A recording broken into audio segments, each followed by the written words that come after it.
From Hollywood, the Raleigh Cigarette Program starring Red Skelton with Ozzie Nelson and his music, Harriet Hilliard and Wonderful Smith.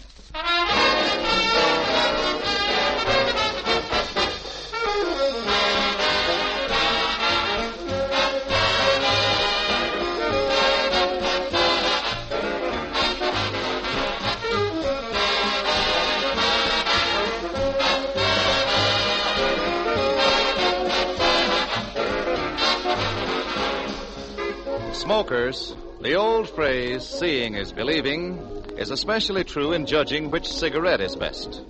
And you can see the difference. You can see the superiority of Raleigh cigarettes with your very eyes. Compare the open ends of a pack of Raleighs with any other brand.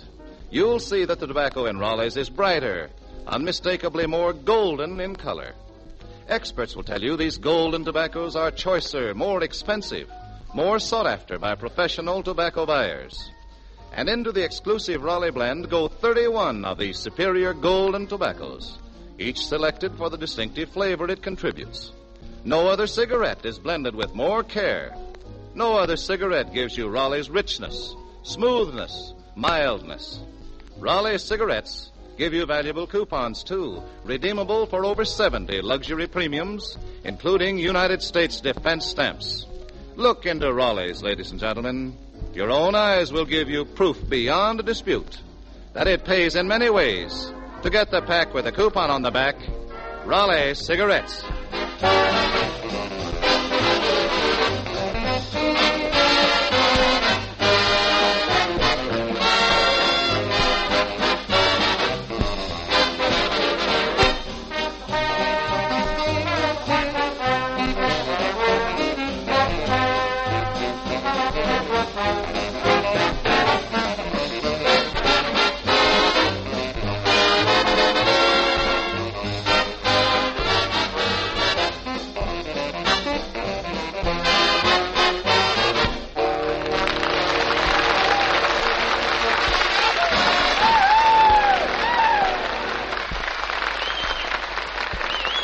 Ozzie Nelson and his orchestra playing Liza.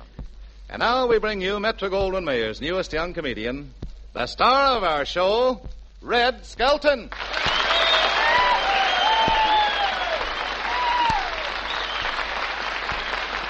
Thank you very much, and good evening, ladies and gentlemen. Hiya, Truman. Hello, Red. Say, Red, I saw your picture on the front of Movie and Radio Guide, didn't I? Yeah, did you see that, Brad? Well, say, tell me, why did they use a picture like that? What do you mean? You holding 2 pieces of bread to Bill Thompson's head and him with a cup of coffee. Well, that was the last picture that was taken of bread with butter on it and coffee with sugar in it.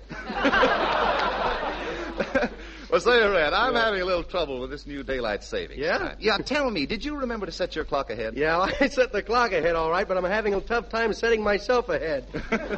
My stomach has been grumbling all week, you know? Hey, did you hear what happened? No. They forgot to change the clocks at Camp Robert. Oh, really? Yeah. What happened? Well, the bugler overslept, and it's the first time the Army had breakfast in bed.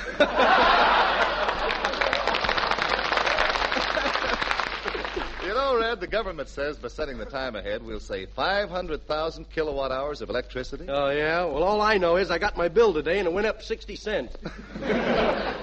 How are you, Harriet? Hello, Red. So I've been wondering, Red, just what does this daylight saving time mean anyway? Well, it means let's try to figure out what time it is in Chicago and go nuts. I almost went nuts once.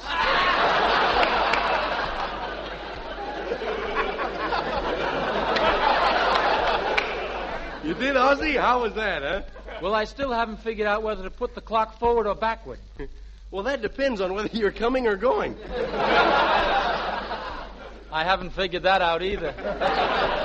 Well, you know something? My objection to daylight savings is that I don't know when to get up in the morning. Well, that's easy, True. You just look outside, and if it's darker than it was when you went to bed, it's time to get up. You know, for the whole week, I've been so sleepy of a morning, my eyes had to open me. I wish they'd hurry up about it, too. Say, you know, but I like the daylight saving time. It means another hour of sunshine. Uh-huh. Just think, another hour of sunshine for California. Altogether, that makes 1. Oh, well, it'll do people good to get up earlier and start squeezing their orange juice. Yes, but think of the chickens.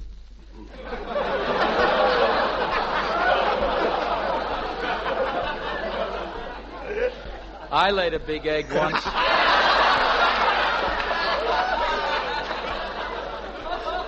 You did, Ozzy?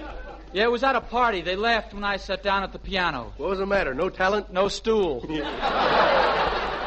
You know, the farmers are the guy who really don't like the daylight saving. Is it really bad for them, Red? Sure, one farmer I knew set his clock backwards instead of forward. Oh, what happened? Well, the cow was right on schedule, and he was caught without his pails down.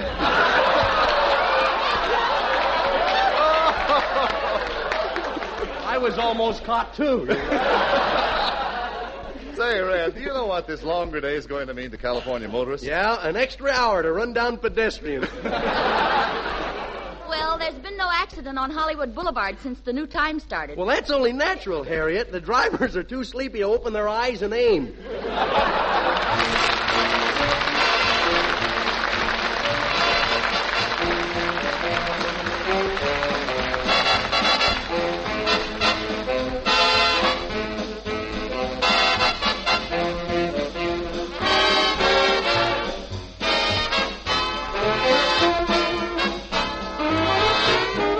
Stars at night are big and bright, deep in the heart of Texas. Prairie sky is wide and high, deep in the heart of Texas. The sage in bloom is like perfume, deep in the heart of Texas. Reminds me of the one I love, deep in the heart of Texas.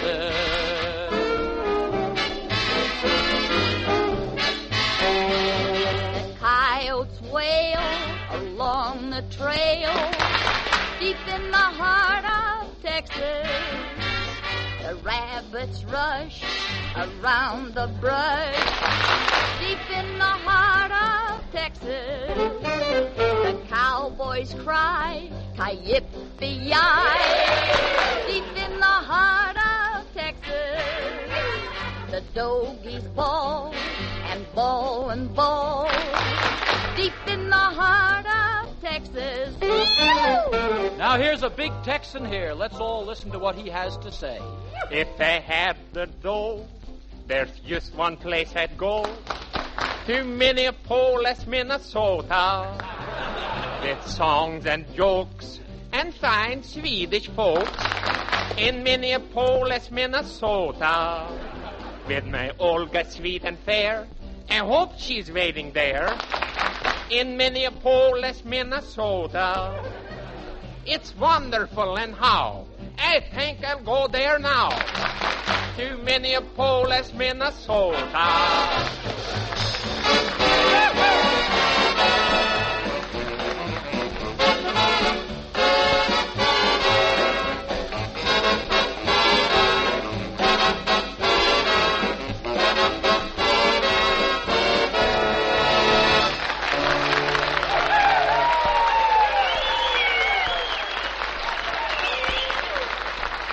Deep in the Heart of Texas, sung by Ozzie, Harriet, and Bernie Jones, and very good, too. Say, Harriet, since we have so many of the boys from the Army and the Navy in our audience tonight, what do you say? Let's show the folks listening in how we think Army camps are run and some of the things that happen.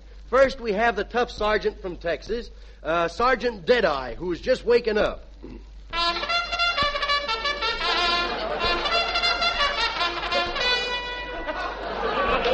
In the wrong camp. Oh, boy, what a night, what a night. What happened last night, Sergeant Deadeye? Well, I went to town on a furlough, and I come running out of that bar and leaped about 6 feet in the air and lit flat on my back. Well, why did you do that? I could have swore I saw my horse standing there. Hey, you were supposed to be in camp last night at 11 o'clock, and you were out with a girl. How did that happen, Well, I was standing on the corner minding my own business. Yes. When all of a sudden this gal walks by and starts to flirt with me. She flirts with you? Yeah, she winked, then dropped her bottle of gin.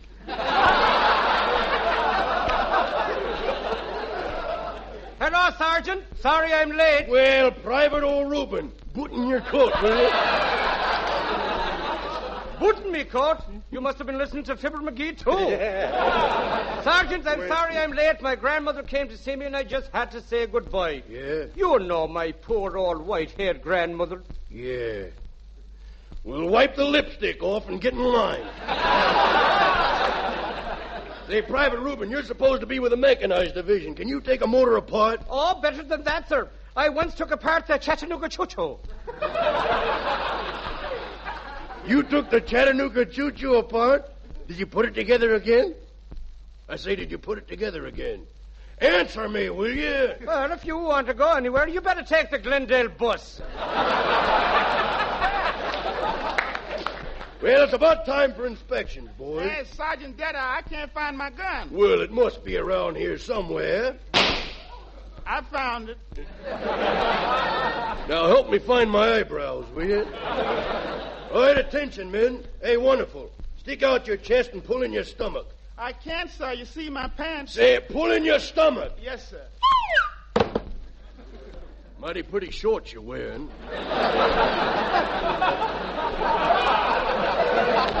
You better pull them up. The folks might think this is the Fred Allen show.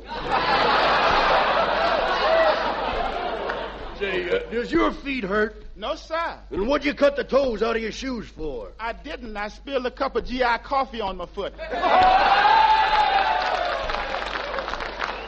All right, boys, we're going to have a little exercise now. Right leg up, right leg down. Left leg up, left leg down. Right leg up, left leg up. You know, if I wasn't a sergeant, I'd have swore I made a mistake.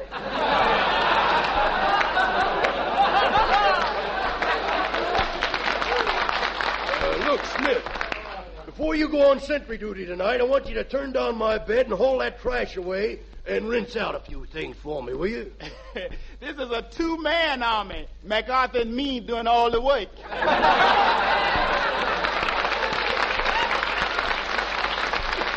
All right, company dismissed. Pardon me, sir. Here's a package just come for Private Wonderful Smith. Oh, boy, that's from home. Oh, from home, huh? Look, wonderful, old pal. Let me help you carry it over to the cot, huh? Oh, no, it ain't heavy. Well, you know, old pal, old buddy, that food sure looks good. You know, I could get somebody else on that detail, you know. No, sir. It serves me right. I deserves to be punished. I'll let you drive him a Jeep. I don't know how to drive, and I ain't got no license. Well, a brother California.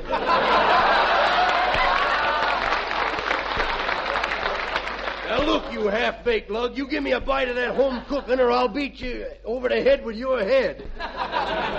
Pardon me, sir, a message. Yeah, outside. This is maybe important one. A message, yes, sir. Outside. Lana Turner's giving a dinner, and she wants 6 men to come. Now, would any of you men...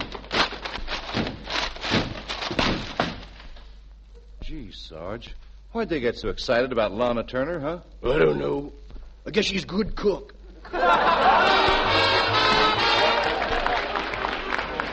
Then we have the draftees, and on his way to the draft board, we find Clem, the fellow from the country.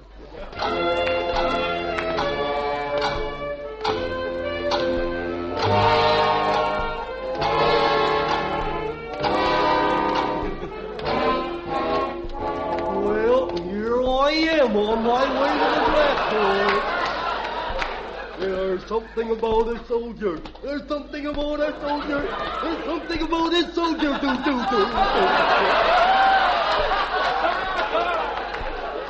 Well, looky here. There's Daisy June's house, and there's her old man sitting at the window waving his feet at me.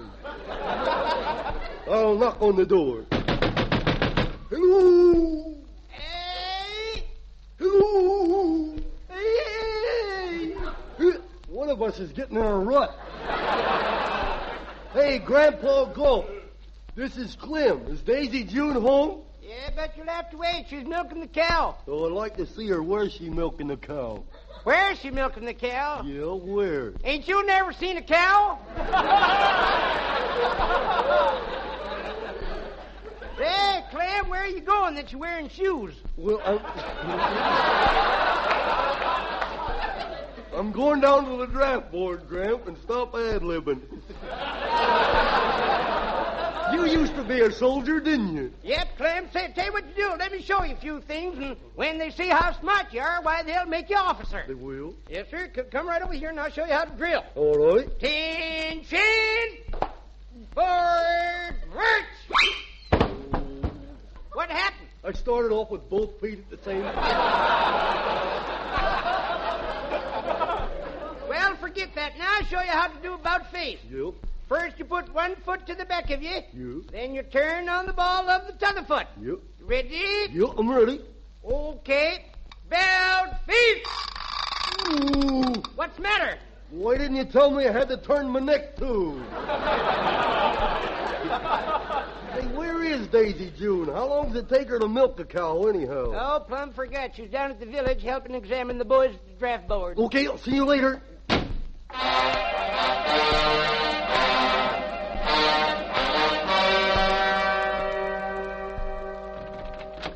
Well, here I am at the draft board. Hey, miss. Is that you, Clem? Well, Daisy.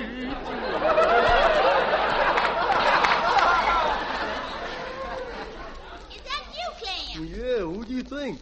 I thought somebody sent me a comic Valentine. Did you like my Valentine? Didn't get it. What was it? It was a big heart. I made it myself, and it said, Stinky loves Stinky. Clem, sometimes when I look at you, I think there's nobody to home. Hmm?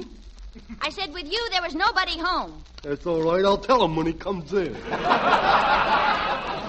Hey, Daisy June, if I don't get drafted, I'd like to help you with a women's ambulance corps. Would you like driving an ambulance? Sure, beat driving a car. When I hit a pedestrian, I could pick up and deliver.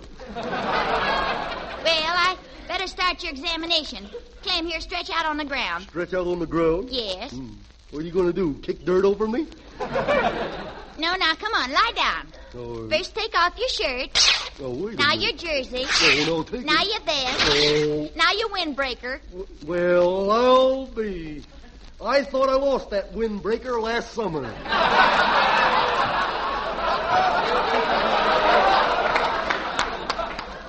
Now relax, Clem. Hmm? Act knocked out, will you? How do you do that? Oh, now I remember. Just stick out your tongue. Further. Okay, now put it back before it gets cold. Okay. Well, there goes my shoes. Say, do you think they'll take me, Daisy June? Well, now listen to your heart, Clem. Take your arm from around my neck. Oh, I think you broke my arm. What makes you think that? It bends both ways. Well, shall I break the other one? What for? Well, you want them to match, don't you? Now then, Clem, you go on into the army, doctor, for the rest of your examination. Well, I'll say goodbye now, Daisy June, because they'll probably put me right on a train for camp. Well, goodbye, Clem. Clem, how'd you make out? What's your classification? I'm 104W. 104W? What does that mean? I go right after women and children.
Ozzie Nelson and the orchestra have just played Pushin' Along. All right, boys, now step right up and I'll explain this little car to you. What is it?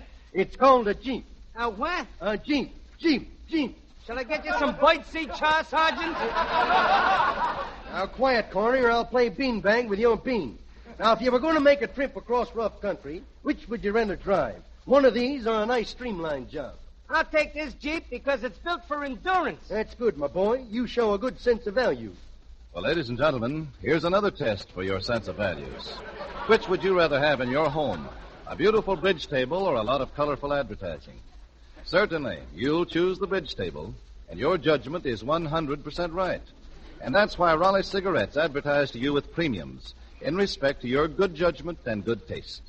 You see, the magnificent premiums you get with Raleigh coupons are actually a form of Raleigh cigarette advertising. Yes, these luxury items are bought and paid for out of our profits, just as any other form of advertising. We have selected this plan of spending our advertising money with you so that you profit doubly from each pack of Raleighs you buy. First, you get a finer quality cigarette, made with a choicer, the more expensive golden tobaccos. Second, you profit with bridge tables, silverware, electric clocks, and over 70 more luxurious Raleigh premiums. And in turn, we profit. Because each time you see these magnificent premiums, you're pleasantly reminded over and over again that it pays in many ways to smoke Raleighs. The next time, get the pack with the coupon on the back. Raleigh Cigarettes. At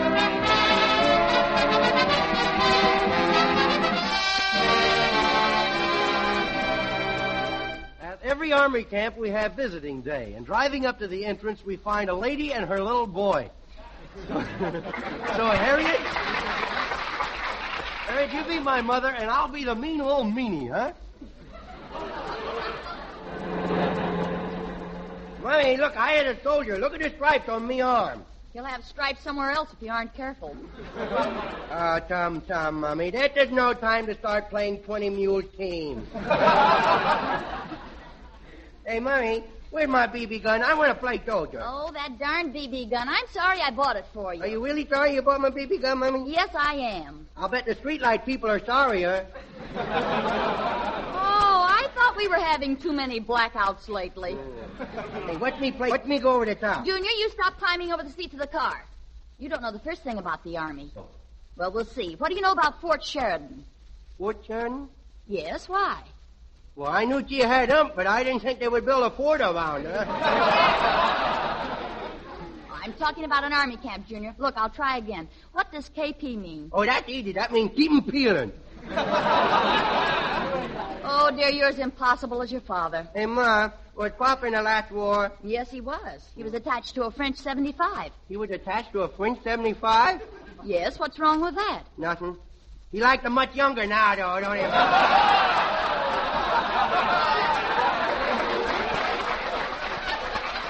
Well, here we are at the Army camp. Yeah, here we are. Junior, now try and be good, will you? Are you going to be good? Oh, wouldn't you like to know? Look, there's the guard. Halt! Who goes there? Nobody. We just stopped. Junior, behave.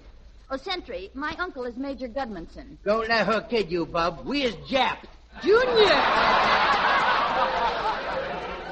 Oh, yes, I know now. The Major left a pass for you. So will you proceed with caution? Okay. Hey, mister, ain't your gun supposed to have a bayonet on it? Why, sure, it's right. All right, put it back! Don't you hit me. No, don't you dare hit him. You let me do it. I know his weaknesses. Yeah. Look at that Jeep go! Look, Junior, there's headquarters ahead. Hey, what's that building over there with all the bars? Now I know why you brought me up here. This ain't no Army camp. It's a reform school. You throw me up the river. You double-crossed me. This is the dirtiest trick. This is an Army camp. Look at the big guns. Yeah, when I see big guns like that, it makes me wonder. Makes you wonder what? Why I waste my time with spitballs. Here's headquarters now, Junior. Why you ain't top to swear? Oh, look, there's the Major. Oh, it's you, Harriet. How are you, my dear? Just fine, Uncle. You remember Junior, don't you? Yes, of course I remember it. Hey, Major, you got your fighting pants on? My fighting pants? Why, I guess so, Junior. This is my uniform. You're awful tight. I bet you bend over, you get blitzkrieg. Hey, Major, can I shoot that gun you was toting? You don't want to shoot my gun, do you? Yes, I do. I shot the cannon in front of the city hall and blew it up. Junior, why do you say things like that? I don't know. I guess I just wicked. Shall we go inside, Harriet? I want you to meet Major Smith, Burnham, Ewell, and Du Bois. I would stay outside here. Oh, no, you won't. Uncle Sam has spent too much money building up the morale of the men. I'm not going to let you change it. You let me stay here, or I will tell. You'll tell what? I will tell everybody that you used to be a dash hound stretcher in a dog kennel. Come on, Harriet. I'm sure Junior will be all right. Well, here I am, going on. I think I will look around for some unlocked spare tires. No, I better not. I better be careful. They may lock me up for a spy. Look at that big gun over there. I think I will go over. Hey, boy, get away from that gun. Where you got that boy stuff? I is Major Junior. You look more like Major Disaster. Yeah. Hey, I understand there's a little trouble up in the front. Now, you go see what it is and report back to me. What's your regiment? Now, let's not get nosy, Bob. It's a military secret. Now, you find out what that trouble is up at the front. All right, I'll be right back. I've got to get some help. Now, promise me you won't go near that gun. I promise. Well, your word's good enough for me. I'll go. You don't know me very well, does he, Paul? Oh, look at this little door on that big gun. I think I will open it up. Gee, look at that gun barrel. I wonder if that's big enough to crawl in. It looks big enough to crawl in. If I do, I get a whipping. I do it. I will crawl in the gun barrel and stick me little head out the other end like a gopher. Boy, it sure is dark in here. I wonder how the little bullets find their way around. Sure is deep, too. Uh-oh. What happened to that little hole I crawled in? Here, Harriet, is one of the big guns. It's a 14-inch gun. Oh, my. Are you using this for gun practice today? Yes, we are, right now. Uh-oh. That don't sound so good to me. All right, men. Load the gun. It's loaded, sir. Take your positions. In position, sir. Ready to fire. Wait a minute. Don't shoot. That sounds like Junior. Where are you, Junior? You pull that trigger, you find out.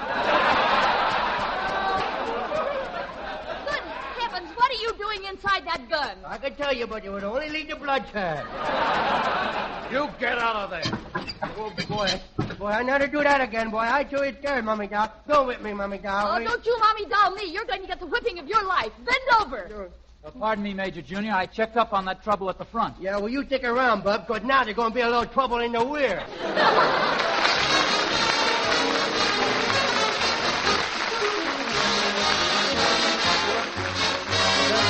Your pipe will be a newfound friend when you switch to Sir Walter Raleigh. Sir Walter Raleigh gives you an exclusive, mellow, nut-like richness. It's full-bodied and tangy, yet smooth and mild. The perfect result of perfect blending, of precise curing and aging. And Sir Walter Raleigh's careful crimp cut assures cool, even burning. With all of this, Sir Walter Raleigh boasts a pleasingly fragrant He-Man aroma. It's the quality pipe tobacco of America, yet available at the price of just ordinary tobacco. Tonight, try Sir Walter Raleigh. Remember, we'll all be back again next Tuesday at the same time. Red Skelton. Goodbye now. Red Skelton is heard on this program through the courtesy of the Metro-Goldwyn-Mayer Studios. This is the Red Network of the National Broadcasting Company.